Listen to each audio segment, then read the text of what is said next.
preocupado, né? O André viajou, mudou daqui a pouco tempo e começou a ficar muito estranho, muito em casa. Ele ficou preocupado com ele, com medo de que ele estivesse entrando em depressão, alguma coisa assim, e foi lá. Completou 60 anos, agora se acha, né? O velhinho na carona, agora só quer andar de graça, por aí. Você viu as fotos que ele tá tirando? Eu vi, poderoso, gato demais, meu marido. Aí o que acontece? Então ele foi pra lá, né, e rapaz, como você sente falta, né? Eu acho engraçado que a gente tem a pessoa do lado da gente o tempo inteiro. Eu sei que foi ali, é uma semana, menos de uma semana, mas eu vinha do trabalho, no dia que ele viajou, ele já saiu mais cedo que o Diego foi deixar ele lá, né? Obrigado, Diego, o Diego foi lá. Eu quero até dar um testemunho aqui sobre o Diego também. O Diego, no dia que a gente fez a vigília lá em casa, que terminou 2 horas da manhã, todos foram embora. Ele ficou lá fora esperando eu guardar o carro, trancar o portão e entrar. Cuidado, Deus vai te recompensar por isso. Né? Isso é cuidado que a gente tem que ter com as pessoas, né? E era 2 horas da manhã, não tinha mais ninguém, né? E ele ficou ali, não, deixou observar com a esposa, com o filho dentro do carro esperando, né? Que Deus te recompense. E aí ele foi embora e quando eu vinha no ônibus, assim, que eu entrei lá em Itaquá, eu falei assim, já não está em casa. Meu coração apertou, me deu vontade de chorar, né? E não é fácil, né? A gente fica assim, eu falei assim, nossa, o que eu vou fazer em casa sozinha sem ele? Eu não vou fazer comida. Mas o Guilherme e a Sara me ajudam nisso. Todo dia eu estou lá para tomar café, eu saio lanchar. Então, nesse aspecto. Mas graças a Deus, né, querido? Nós não vivemos para nós mesmos, nós vivemos para o reino de Deus. E se o chamado é para ir lá, ele foi. E quando ele ou eu tivermos que ir para qualquer lugar, desde que seja na direção do Espírito Santo, nós estamos aí para isso. Escutando o testemunho aqui do irmão, né? Eu fiquei refletindo aqui, sabe, como que Deus é bom, né? Como Deus é bom. A gente faz escolhas, todos nós, queridos, não é A ou B que colhe consequências hoje daquilo que fez no passado, não, que escolheu no passado, não. Todos nós fizemos escolhas erradas no passado. Até hoje eu colho consequências da minha separação, das minhas escolhas de quando eu era criança, adolescente. Eu ainda colho consequências de quando eu tinha 14 anos, acreditem. Eu colho consequências de abuso que eu sofri, que não teve a ver comigo, mas que eu sofri. Entendeu? Então, assim, não existe esse negócio de dizer, você está sofrendo porque você colhe consequências. Não, todos nós fizemos escolhas erradas e hoje colhemos as consequências. O que é tão bom, tão maravilhoso, é que o choro dura uma noite, mas a alegria vem de manhã. Eu adoro essa música porque eu me lembro a primeira vez que eu escutei essa pregação, a pregação dela foi o bispo Edson Romão na igreja de Braslândia, a comunidade da Aliança. E essa palavra, até hoje, ela ferve dentro de mim. O choro dura uma noite, mas a alegria, ela vem de manhã. Está sofrendo hoje, está chorando hoje, amanhã você vai sorrir. Né? Deus, ele é um Deus muito equilibrado, muito fantástico. Ele permite que aconteçam as coisas mais difíceis para a gente amadurecer, para a gente aprender a depender dele. E são essas coisas que a gente vai crescendo todos os dias, né? O Neto, a Neide, né? A Neide comentou algumas coisas também sobre, né? Ali na vigília. E a gente sabe das lutas que o Neto passou, né? E hoje é um empresário, está aí cuidando do negócio dele. Podia estar aí morto já por causa de bebida, né? O Senhor o livrou aqui o Luiz, tem livrado cada um de nós. Todos nós já fizemos nossas escolhas erradas. E hoje Deus foi tão generoso que nos colocou aqui. Hoje nós estamos aqui. Temos problema? Temos. Temos muito problema sim. Mas nós sabemos quem é o nosso Deus e que Ele é poderoso para nos sustentar até aquele dia final. Amém?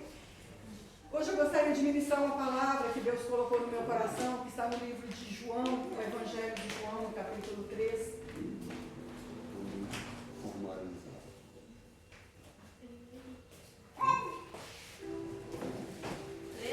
3. Aqui é. Eu gostaria de falar um pouco sobre o ministério de João Batista. João o Batista. Não é João Batista, é João o Batista. Eu estava estudando e eu achei engraçado que a gente sempre fala João Batista. Aí quando eu fui ler aqui nessa Bíblia, João o Batista. Eu falei, como assim João o Batista? O nome dele não era João Batista, não era João o Batista, porque ele batizava, né? Eu falei, interessante, porque a gente vai ler na Bíblia, a gente vai passando assim, no normal. Eu acho que E eu achei muito legal. É João? João 3. João não, Mateus. Gente, foi mal, perdoa aí. Perdoa meus 40 e poucos anos. Não, 29. Já que é para falar. Deixa eu pegar direito. 29 e poucos. Desculpem, Mateus 3. A pregação de João Batista. Mateus 3, a partir do versículo 1. Do versículo 1 até o 18. Não, é 29? Hã? 29? 3. Mateus 3, a partir do versículo 1.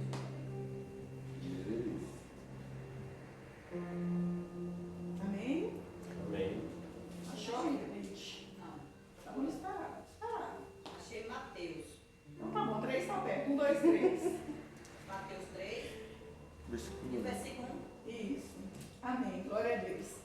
Naqueles dias apareceu João, o Batista, pregando no deserto da Judéia e dizendo: arrependei-vos, porque é chegado o reino dos céus. Porque este é o anunciado pelo profeta Isaías, que disse: vós do que clama no deserto, preparai o caminho do Senhor, endireitai as suas veredas. E esse João tinha suas vestes de pelo de camelo, cinto de couro em torno dos seus ombros, e alimentava-se de gafanhoto e mel silvestre.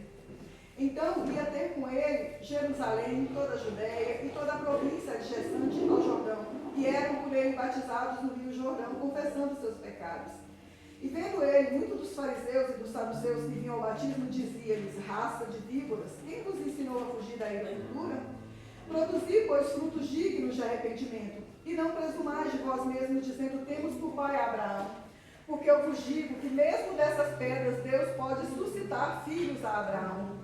E também agora está posto o machado à raiz das árvores. Toda árvore, pois, que não produz bom fruto, é cansada, cortada e lançada no fogo. E eu, em verdade, vos batizo com água para o arrependimento, mas aquele que vem depois de mim é mais poderoso do que eu, cujas alpargatas eu não sou digno de levar. Ele vos batizará com Espírito Santo e com fogo. Em sua mão tem a pá, e limpará a sua eira, recolherá no celeiro o seu trigo, e queimará a palha com fogo que nunca se apagará. Até o 12. Senhor, em nome de Jesus, nesse momento nós queremos entregar ao Senhor o nosso coração, a nossa mente, os nossos ouvidos. Nós não queremos ouvir a Tua palavra, nós queremos escutar. Nós queremos deixar, Deus, que a Tua palavra ela entre na nossa mente, no nosso coração, ela traga a mudança que nós estamos precisando, Deus, para esse final de tempo, esses últimos dias que nós estamos vivendo sobre a terra. Que o Senhor venha movendo de acordo com o Teu querer e com o Teu propósito, nos dando graça, Deus, para ouvir a Tua palavra e obedecer. E nos alinharmos, Deus, com a Tua vontade, com aquilo que o Senhor tem para falar conosco, em nome de Jesus. Amém. João Batista, ele, como eu comecei a falar para vocês, né? Ele era João o Batista e foi uma pessoa que o livro de Isaías vai falar sobre ele, já vai profetizar sobre João, sobre o ministério dele. E nós vemos que Deus, ele prova o seu amor o tempo inteiro, sabe? O ministério de João Batista foi uma prova de amor. Deus começou lá no Éden, criou o homem quando ele já tinha preparado tudo.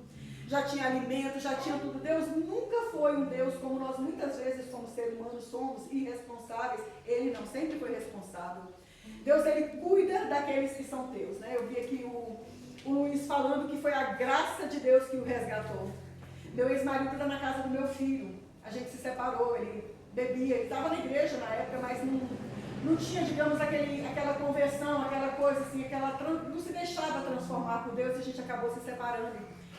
E há pouco tempo ele teve muito ruim, cerca de um mês mais ou menos, e ele foi internado, teve que ser entubado. E na hora, né, os médicos falaram: o estado é crítico, o estado é crítico. Deus agiu tanto que ele estava no hospital de Brasília, e do nada ele chegou lá, uma ambulância, levou ele para o hospital home, e ele ficou muito ruim mesmo. E a gente foi orar, e eu dobrei meu joelho e falei: Senhor, ele foi meu marido, eu paguei um preço de jejum e de oração pela vida dele, eu não aceito, porque ele vai tentar com o Senhor. Ele pode até morrer, mas depois que ele voltar do corpo e se reconciliar com o Senhor, depois disso, o Senhor faz o que o Senhor quiser, apesar de que Deus faz o que ele quer quando ele quer, né? Mas tipo assim, eu clamei a misericórdia de Deus, eu falei: Deus, resgata o Almir. E a gente orando e tal, e um dia Deus deu uma palavra aqui, né, na hora do ministério, da palavra mesmo, enquanto eu estava orando, e Deus trouxe uma palavra para o Gessé. Na hora o Agner até viu, o anjo da igreja falava para o Gessé, e Gessé repetia. E Deus falou: eu estou cancelando o decreto de morte sobre a vida dele. E naquele dia de manhã, minha filha foi no hospital e o médico falou, e a doutora falou que o estado dele era crítico. Não sabia se ele voltaria, porque eles estavam tentando trazer ele de volta do coma e ele não estava voltando. Isso aconteceu com minha mãe faleceu. E eles tentavam fazer isso e não dava certo. E na hora que Deus liberou essa palavra, ele voltou. Ele voltou assim, né? E ele está lá, foi se recuperando aos poucos. Ele está na casa do meu filho, deve ter umas 2 ou 3 semanas se recuperando lá. E ele pegou uma bactéria. E essa bactéria comeu um pedaço do pé dele. E ele está com mais dificuldade com isso. Estava se recuperando, eu fui lá, o Guilherme estava fazendo curativo. Eu olhei, uma coisa esquisita, sabe? Estranha mesmo. No hospital você vai com uma coisa e não tem como, você volta com outra. Porque é cheio de bactérias, é um lugar cheio de doenças. Mas Deus teve misericórdia e trouxe ele de volta. E quando ele voltou, a enfermeira olhou para ele e falou assim: Deus me mandou te chamar para voltar para o caminho dele. Sabe? A enfermeira, uma pessoa que estava lá, que nunca tinha visto ele, que não sabia de nada da vida dele. Ele se reconciliou com Jesus, está lá, está lendo a Bíblia, está orando. Então, queridos, Deus é bom. Sabe, Deus não é como o homem. A gente fica chateado com alguém, a gente às vezes começa a querer se vingar, né? O Luiz comentou aqui com a gente que ele estava chateado com a esposa e queria matar ela. A gente é vingativo, né? Nós somos vingativos. Nós não queremos aceitar que as pessoas nos desprezem, nos rejeitem. Mas Deus não é dessa forma. A gente abandona o Senhor, faz escolhas erradas o tempo inteiro. E, no entanto, Deus vem e fala, não, vem cá, deixa eu te trazer de novo para casa. Eu quero você aqui pertinho de mim, eu não abro mão de você. Deus não desiste de nós. E isso é que eu fico assim maravilhada com isso. Como é que a gente pode, né? A gente é frágil, a gente é fraco, a gente faz bobagem o tempo inteiro, mas Ele não desiste. Vamos dar uma salva de palmas para esse Deus.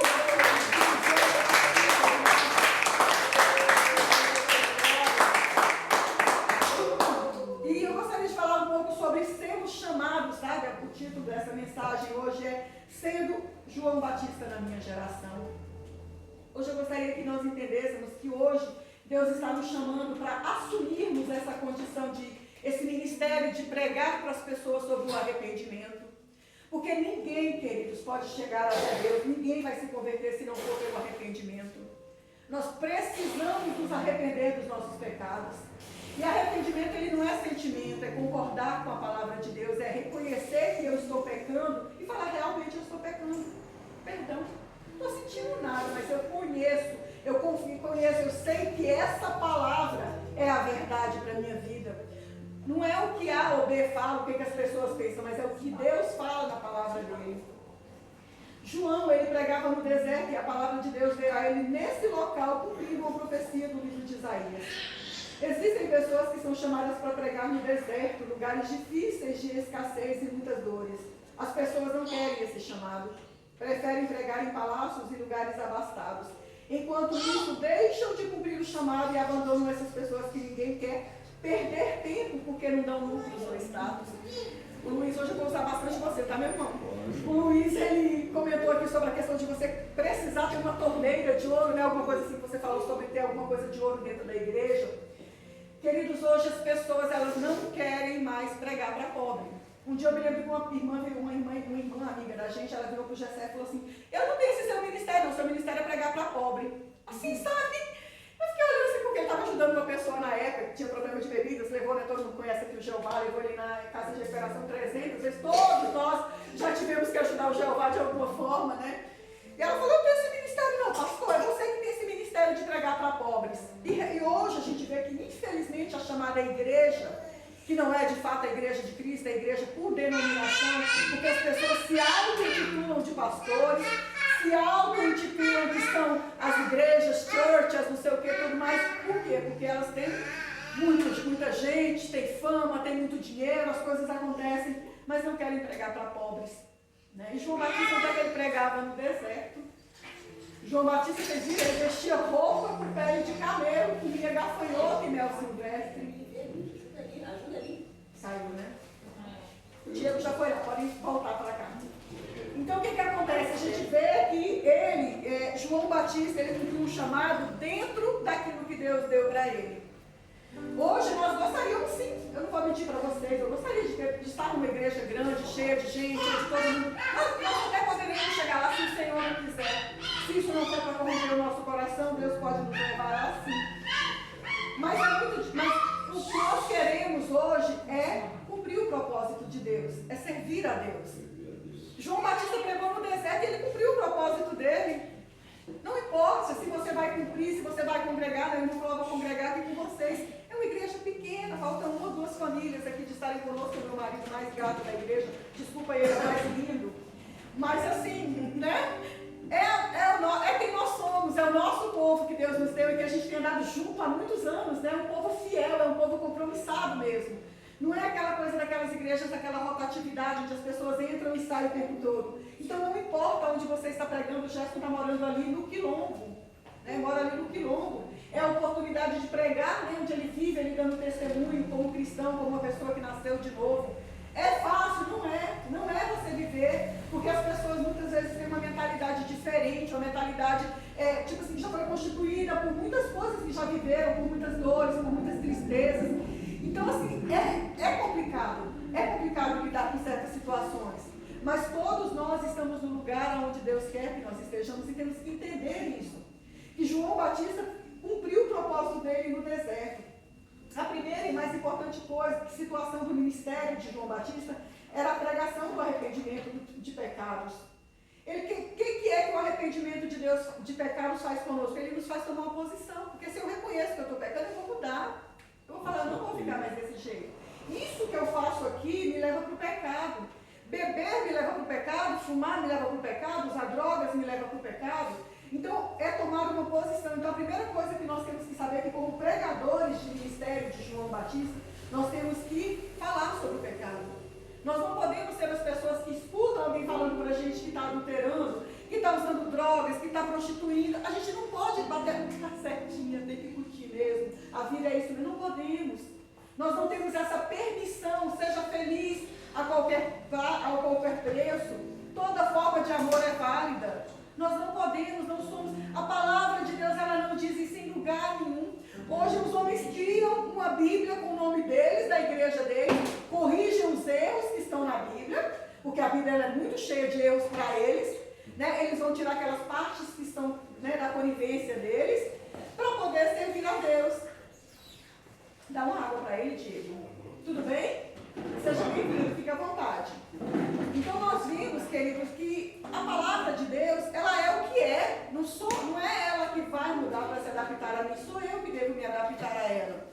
Então essa mensagem de João, ela começa da seguinte forma: arrependei-vos, arrependei-vos. Se nós não estivermos dispostos a confrontar as pessoas nos pecados delas, nós também não estamos dispostos a assumir, a ser esse João Batista dessa geração. A palavra de Deus, ela é muito clara naquilo que nós precisamos de fazer, como é que nós devemos nos comportar. Então, quando nós vemos essa questão, não é que você vai sair por aí vendo as pessoas e apontando o dedo para todo mundo e criticando e querendo, sabe, criando inimizades com as pessoas, mas o próprio Deus, quando Ele vê o nosso coração que a gente quer desenvolver esse ministério, Ele vai criar situações onde as pessoas virão até nós e vão falar, e vão citar alguma coisa, e nós precisamos ter isso no coração para falar, não, isso é pecado. Ah, mas você também já fez, eu já fiz, mas eu não faço mais. Ah, mas você também faz. Faço, você foi um processo de libertação. Deus vai concluir a obra que Ele começou na minha vida, eu creio. Entendeu? Então, quando Deus nos chama para isso, é essa questão. O mais importante é o que Deus e o Espírito de Deus fala para nós, não é o que as pessoas falam. Hoje a gente vive muito pela questão de redes sociais. Tantas pessoas ali que são influenciadores. Gente, influenciadores de quê? Influenciadores de você roubar, de você fazer coisas erradas, de você trair, de você ter ali do seu lado ali um carrão, né? Como ele citou que teve muitos carros roubando as pessoas, cometendo fraudes, mentiras. É isso que as pessoas entendem, que são esses influencers de hoje, que todo mundo segue, acredite. Eu não sigo, eu fico vendo lá, estou seguindo fulano. Eu vou olhar a vida da pessoa, cara, o que isso aqui tem para me ensinar? E a gente vê que essas pessoas têm milhões de seguidores, pelo amor de Deus, o que você está vendo que serve para você nisso? Nessas pessoas? O que te alimenta, o que te fortalece? É vídeos, é toda hora a gente está ali, é no Kuai, no Instagram, é no Facebook. Use isso de maneira responsável. Não seja uma pessoa alienada, que não assiste nada, que não participa de nada. Não seja. A gente tem que examinar tudo e reconhecer o que é bom, né? Mas não seja aquela pessoa que se deixa influenciar por essas coisas, entendeu? Não faça isso. Deus não nos chamou para isso. Não é sentimento de estar arrependido, porque o pecado faz bem para a carne. Nem sempre eu vou sentir o arrependimento, mas é obediência ao que a palavra de Deus diz. João conhecia a sua identidade. João, quem era João? Eu sou a voz do que clama no deserto. Olha o que o cara fala. Eu sou a voz do que clama no deserto. Preparai o caminho do Senhor. Né? Isaías fala isso.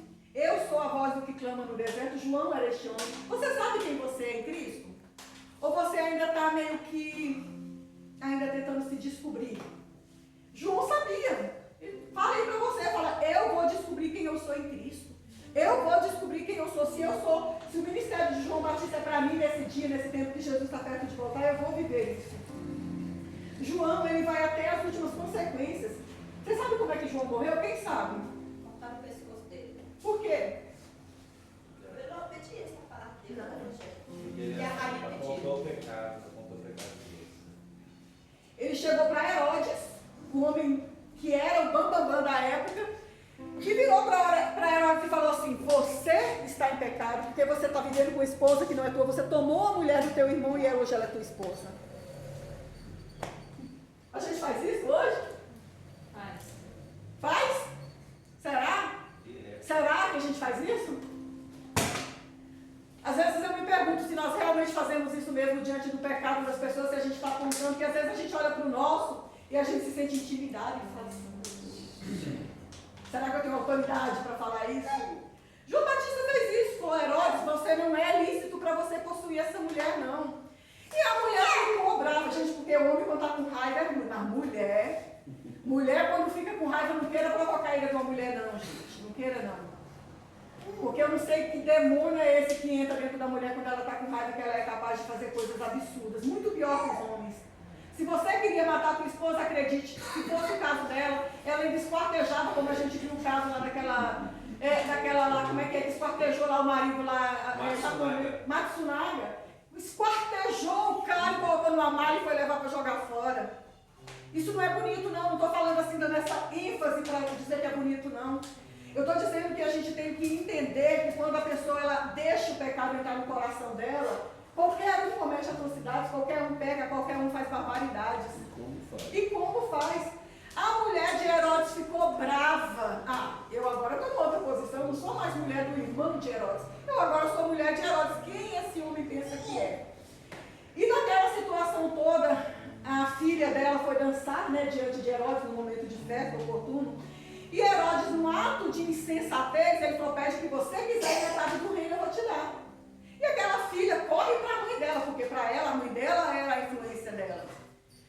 Mesmo sendo a mãe uma pessoa pecadora, a gente tem a Lili, que ela tem a Cláudia como uma grande referência, e está de parabéns, porque a Cláudia é uma mulher show de bola mesmo, é uma mulher de Deus. E ela tinha, essa mulher, da mãe dela, mãe, o que eu penso? Eu posso pedir até metade do reino.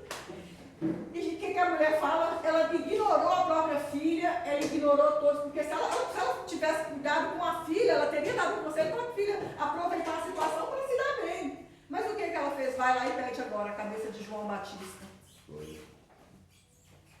Ela não agiu como mãe, nem como nada, ela não estava nem aí, ela queria se vingar de João Batista a qualquer custo. João Batista sabia que isso ia acontecer? Claro, querida, ele sabia que ele estava fazendo, ele sabia que ao confrontar aquele homem, ele traria consequências, como nós devemos saber que quando nós confrontamos o pecado, as pessoas nos afrontam. Essa semana eu experimentei isso, a gente passou semanas de jejum e de oração.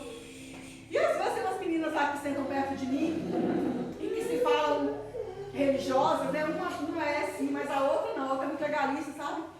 E eu simplesmente assim, eu cheguei lá, quando eu fui ler a Bíblia, antes de eu começar, eu falei, gente, vamos parar o trabalho e vamos ler a Bíblia. Ela virou, o quê? Você está querendo mandar em mim? Quem você pensa que é? Tipo assim, falei, não, eu aceito assim, né? Porque a pessoa está na igreja, você supõe que ela vai ler a Bíblia. A gente tem um dia abençoado, vamos ler a Bíblia antes de começar, parar tudo e ler a Bíblia? Rapaz, a mulher foi endemoniada. Cara, eu chorei naquele dia, sabe? Porque eu estou lá há 5 anos, isso nunca aconteceu. E ela falou para mim, a Bíblia também fala que você tem que tirar a trave do seu olho para tirar o cisco dos outros. Eu falei, eu já tirei, querida. Por isso que eu estou falando com você. Mas tudo bem, se você não quer aceitar, não tem nenhum problema, não.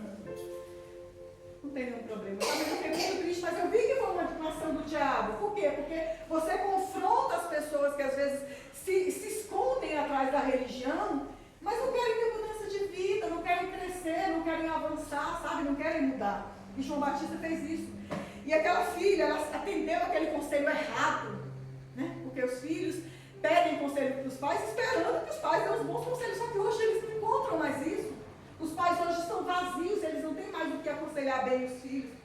Filha, tem que ser feliz mesmo, tem que fazer tudo que você quer mesmo. Não é dessa forma. E ela aceitou o conselho e falou com Herodes, voltou lá e falou, eu quero a cabeça de João Batista imediatamente no prato. João Batista poderia recusar? Poderia. Mas ele não quis. Ele também tinha sido confrontado. E ele, por causa das pessoas, a Bíblia cita que por causa das pessoas que estavam perto dele, quando ele fez o julgamento, ele não quis descer o nível de ser que se precipitou. Ele falou, vai lá, arranca a cabeça dele e traz aqui. Cortaram a cabeça de João Batista e trouxeram para ele. Uma bandeja, ela levou para a mãe dela. Quantos aqui querem ter a cabeça decapitada? Ninguém. Eu não quero também não. Quantos estão dispostos a abrir mão dos seus próprios interesses para fazer a vontade de Deus, ainda que você chegue nesse ponto? O ministério de João Batista é esse. Não é coisinha pequena não, não é coisa, não. Por isso é que nem todos têm esse chamado, porque nem todos estão dispostos a fazer isso. Nós sabemos que quando morrer vamos para o céu. Quem vai para o céu aqui? Eu vou. As meninas lá no trabalho ficam assim, eu não sei que convicção é essa de que você vai para o céu. Eu falei, rapaz, eu aceitei Jesus, ele fala isso. Que é pela fé, não é? Eu sou falha, você é falha, mas eu vou para o céu. Se eu cair dura aqui agora, lá em casa, mesmo se eu estiver atrasada com tudo e cair dura, eu vou para o céu, né, gente? Mesmo se eu chegar atrasada com tudo e eu cair dura, eu vou para o céu. Não tem isso. Qualquer lugar que você estiver. Você aceitou Jesus, mesmo que você tenha feito um bando de merda a sua vida inteira, você está servindo a Deus, você pertence a Ele, você tem um dono. Só que nós temos esse medo, esse receio de morrer. E nós muitas vezes temos receio de perder a amizade. Nós muitas vezes temos receio de perder o respeito que as pessoas têm por nós. E aí nós nos calamos quando percebemos que algo está errado. E aí nós ficamos assim, deixa que Deus vai falar. Deus vai falar? Não, toma vergonha na cara. Ele colocou lá perto de você para você falar. É fácil? Não, não é. Não é, mas se naquele momento surgiu uma situação ali de pecado, ele já está ali no quilombo. Surgiu uma situação ali com os filhos dele, ou lá, eu mesma, vira e mexe, eu sou confrontada com um bocado de falar, você é muito exagerado. Eu falei, queridos, eu vou para o céu, a Bíblia é exagerada. A Bíblia é exagerada. A Bíblia fala que se nós vivermos na prática do pecado, nós vamos para o inferno, nós não vamos para o céu. E isso não é só para quem está lá fora, não, é principalmente para quem está aqui dentro, porque quem está lá fora pouco se importa com a Bíblia. É principalmente para nós é que temos que tomar posição. E aí, foi o que aconteceu com João Batista, ele foi decapitado. Você conhece a sua identidade natural? Qual é o seu nome, Gerson? Gerson. Qual é o seu nome, o marido da Neide? E aí, a esposa do Neto? Qual é o seu nome? Igualmente. Qual é o seu nome aí, ô da porta? Diego. E você, com a menininha, qual é o seu nome? É você. Menina! É com a menininha. Ah. Ou não É. é? Eu sim. É tu, Vanessa. É menina. E você aí da porta aí, qual é o seu nome? Cláudia. Qual é o seu nome, amigo, que veio ficar com a gente? Luiz. Você lá atrás com o menininho, qual é o seu nome? Francisca. E o seu nome? Rápido. E o seu nome? Ah, e o seu nome, cara? Pronto. Hoje você não sabe nossa... Meu nome é Nilva. Era pra ser Isabel. Mas meu pai não sei o que era até lá. Tá tudo bem. Eu lembro Nilva por causa de uma balinha na época, que era vermelhinha, e ela tinha uma foto de uma menininha no cabelo do olho puxadinho. Você que é mais da minha época, não sei se chegou a conhecer. Mas era uma balinha chamada Nilva. E aí meu pai viu e achou o olho puxadinho, parecido com o meu, colocou a Nilva. Meu nome é só um doce, né? Vai conviver, né, cara? Vai conviver. É meu doce que eu sou. E essa é a nossa identidade natural. E a espiritual? Quem você é espiritualmente? Evangelista. Você é um evangelista. Quem você é espiritualmente? Pastora. Quem você é, Batinai?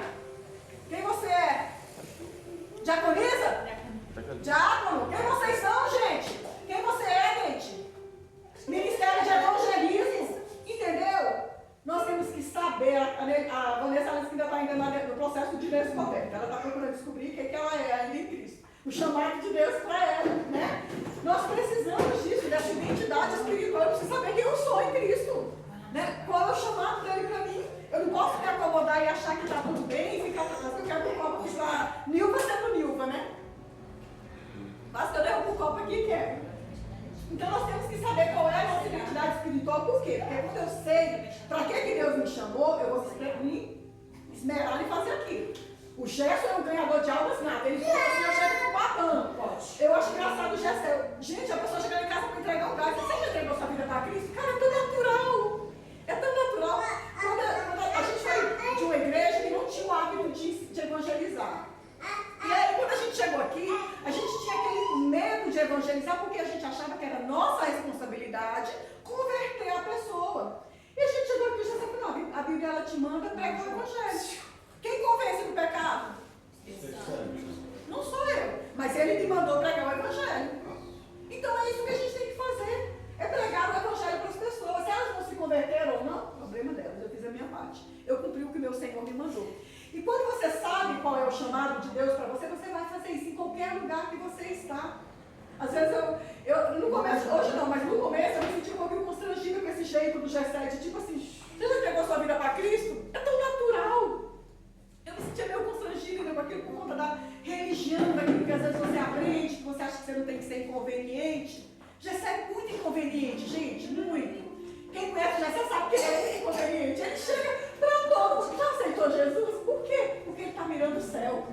porque ele é sábio, porque ele está com um objetivo, ele tem um objetivo, ele fala assim, vocês acham que eu faço isso tudo é porque eu sou bonzinho, né? Porque eu vou para o céu, porque eu estou preparando a minha casa espetacular no céu. Entendeu? E aí a gente pega e a gente para assim, fica olhando e fala assim, meu Deus do céu, realmente, é esse o chamado. Então a gente precisa conhecer a nossa identidade espiritual. Como é que você é conhecido no mundo espiritual? Para um pouco e pensa. Como é que os anjos veem você? Hoje é dia de arroxo. Porque Jesus está voltando, né? E ele está querendo dar uma pegada na gente. Como é que você é reconhecido no mundo espiritual? Pelos anjos e pelos demônios? Alguém que não faz diferença ou alguém que... lá vem aquele homem da cabeça branca, o homem não é da lancha não. É o homem da cabeça branca, ele não é da lancha não. Eita, deixa eu sair daqui. Entendeu? Quando você realmente está no centro da vontade de Deus, fazendo o que realmente Deus te chamou para fazer. Como é que nós somos conhecidos no mundo espiritual? As pessoas reconhecem você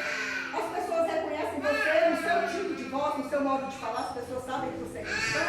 Ou as pessoas descobrem que você há muito tempo é um dia. Você é crente, nossa, nem sabia. Nós somos os agentes secretos de Deus. Entramos na faculdade, no trabalho, na família, e ninguém sabe onde é que a gente está, porque a gente é agente secreto. Não preciso ser inconveniente, não. Hoje você aprendeu que a palavra de Deus é inconveniente. Aprenda, Deus me falou isso aqui agora, eu nem sabia. Valeu, Gatão. Você sabe de alguém que está servindo a Deus porque você pregou para ela? Pensa, eu já escuto um monte de gente que já se converteu através do ministério dele. Pensa aí, tem pessoas que você conhece que já se converteram por causa do seu testemunho, da sua palavra? Pensa, vai matutando aí. E o seu testemunho, ele fala mais do que as suas palavras? Você é aquela pessoa que prega Jesus, mas vive o mundo? Isaías 43, quando Deus fala, né, cita ali já a profecia de que levantaria uma pessoa que pregaria no deserto, né?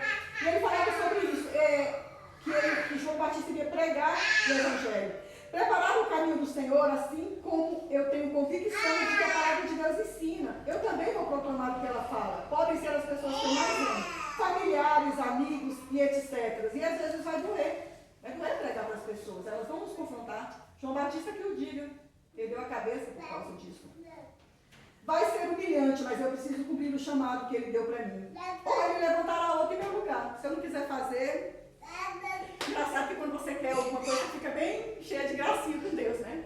Quando eu queria pegar o Jessé para mim, aí eu falava assim, Deus, me ajuda a conquistar esse homem. Eu não vou impedir quando ele estiver orando, quando ele tiver que fazer viagens, quando ele tiver que se envolver com alguém, quando ele tiver que evangelizar. Né? E aí a gente, tipo assim, você fica ali assim, mas e na hora? Será que você consegue? Depois que Deus te dá, peguei meu tchutchucão, casamos, estamos há 10 anos juntos.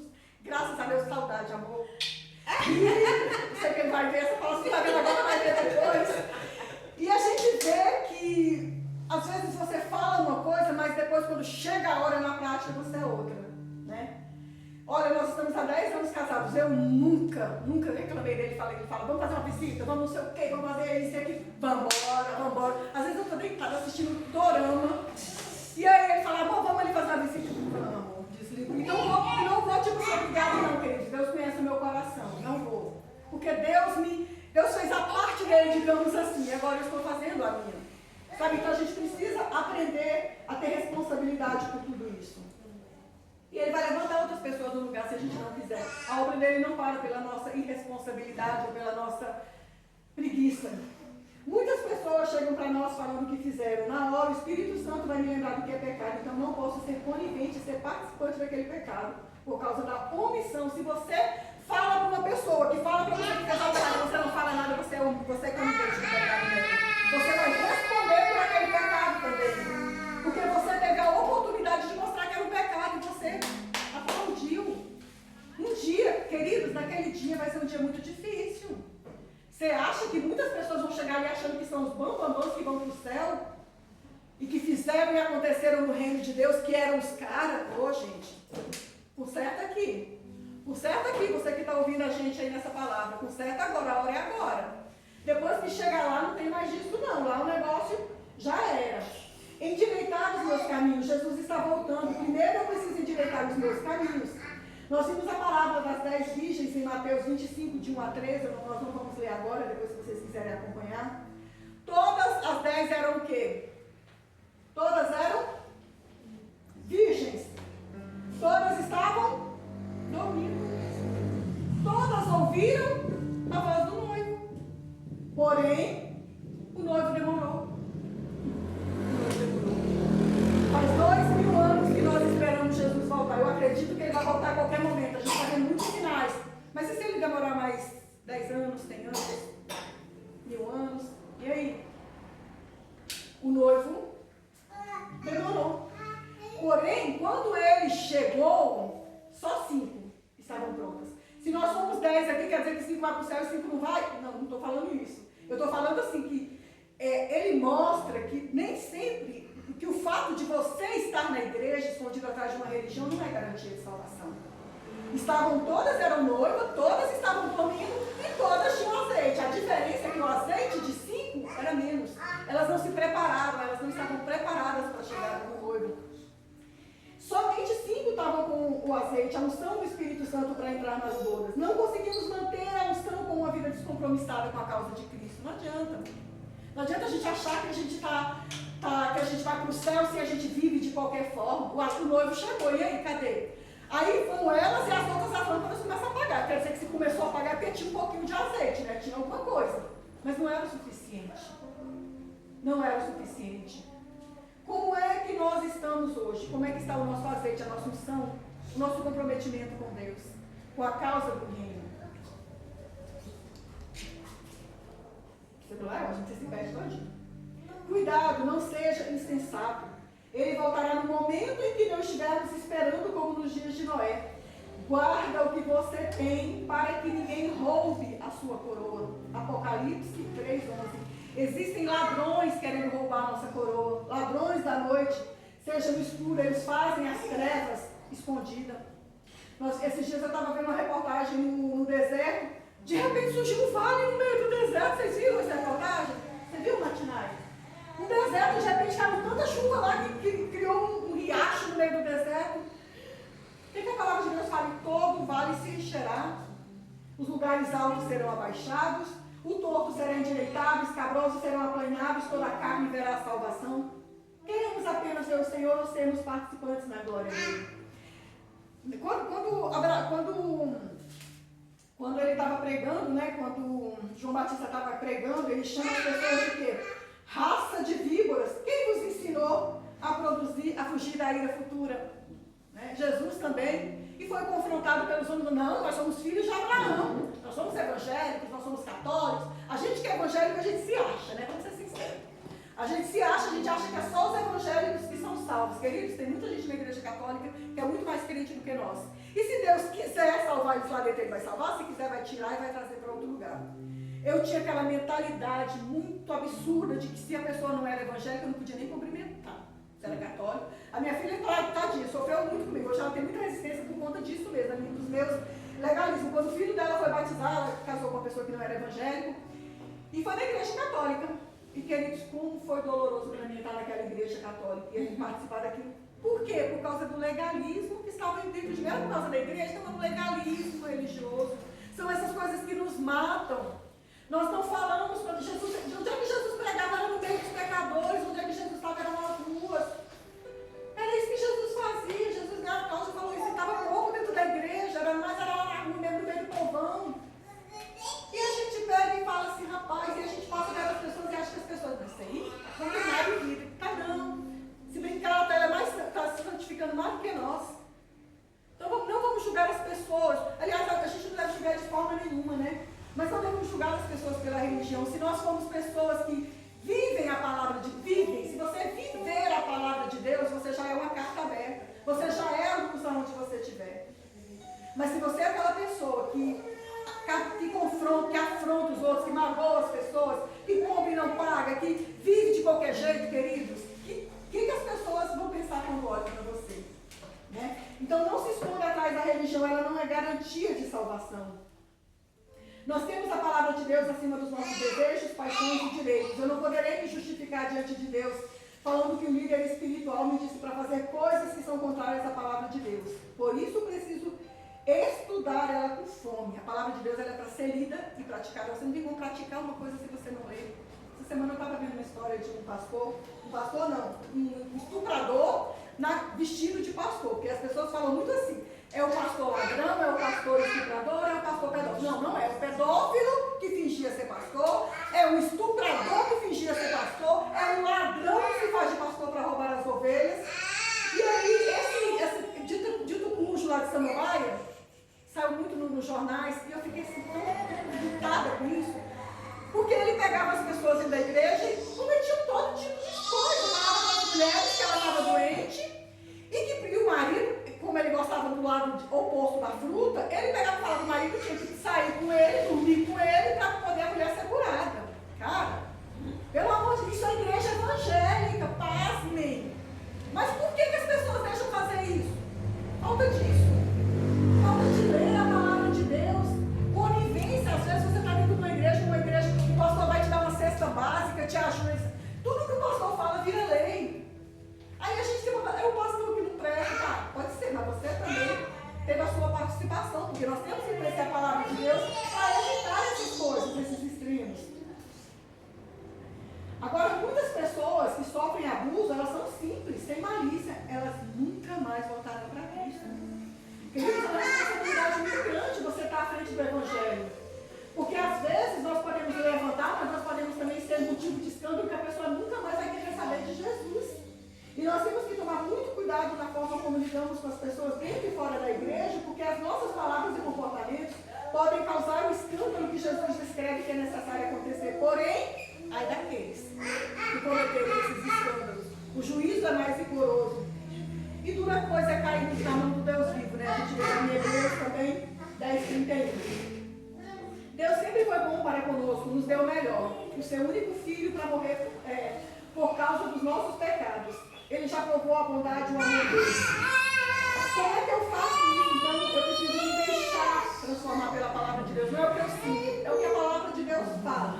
Nua e crua, nos nossos sofrimentos, nas nossas dores, seja lá do jeito que for. Apocalipse 2:11 fala: quem é mau, continue a fazer o que é mau, quem é imundo, que continue a ser imundo. Agora, quem é bom, continue a fazer o bem. Quem é dedicado a Deus, que continue a ser dedicado a Deus.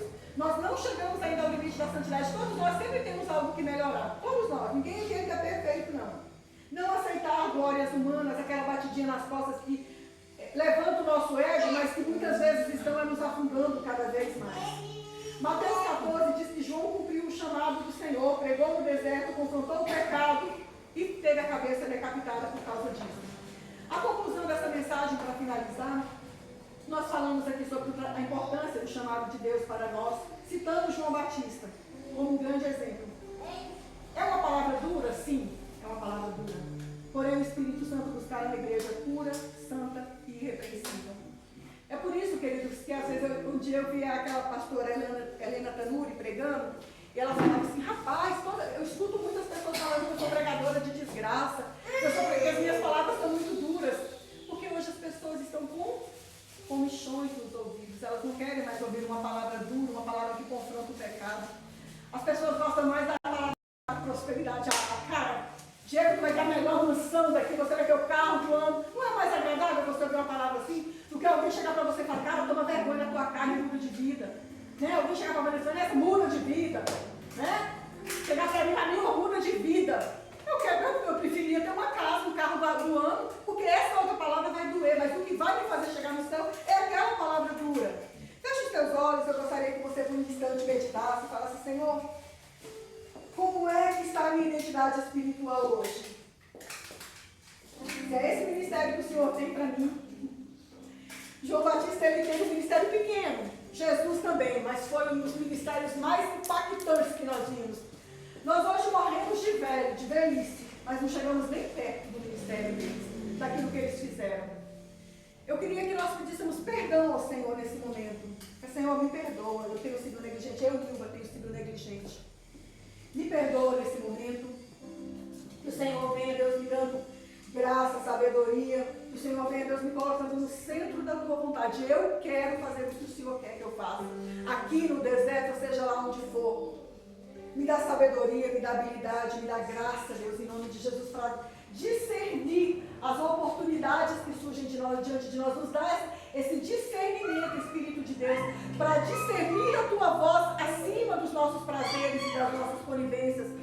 que nós possamos, Deus, em nome de Jesus, fazer aquilo que o Senhor tem para nós.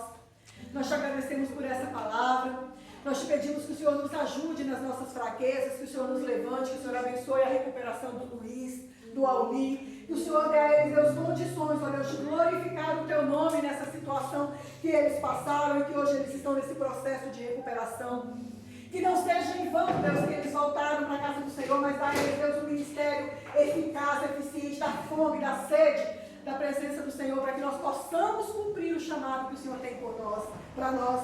Muito obrigada por essa palavra. Que o Senhor abençoe a vida de cada um de vocês e que o Senhor possa nos conduzir aquilo que é o propósito dele. Nós vamos passar agora para o momento da ceia. Pastor Matinai vai dar